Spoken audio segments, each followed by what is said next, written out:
tí wọ́n jẹ́ amid wọ́n ti darapọ̀ mọ́ wa níjókòó yìí fadilatu sheikh muhammad al-mustafa bun abdulrahim aminullah damallahu wa hayatahu oníwàásí àgbáyé damal rahimahullah ọlọ́run kó jẹ́ mọ́ wa dáadáa ọlọ́run bá aṣọ ilé sẹ́rẹ̀. àmín ya Allah.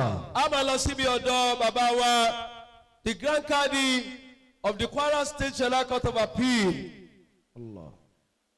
Maali Al-Qadi Abdul Latif Kamaluddin Al-Adabi Maali Al-Qadi Abdul Latif Kamaluddin Al-Adabi. damallahu wa hayatahu. Keynote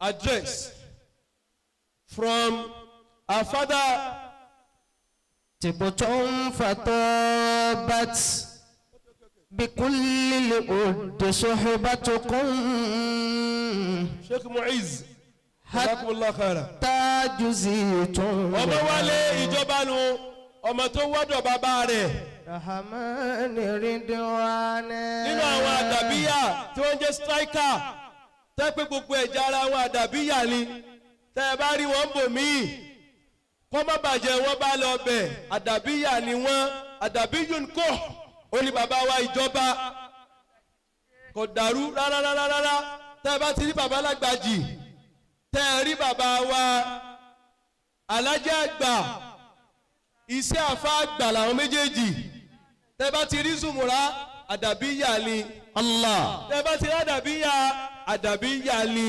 Allah bàbá wa Sheikh Ahmadu Al-Labib adamallahu wa hayatahu. ìjọba ẹ bá ń fọwọ́ sáyé wọn tó dáa mudiru madil kamali bàbá wo oníwàásí àgbáyé akínyìnlẹ̀ kan sí i.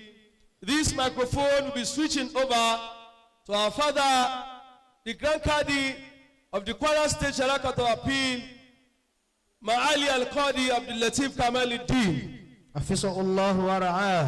فأهلا وسهلا ومرحبا بكم. أياما Keynote address. كلما نودي أجاب Keynote address. وما بجلاله يوصي سحابا tó bá lálùbáríkà àlùbáríkà lè ń bọ̀ yìí.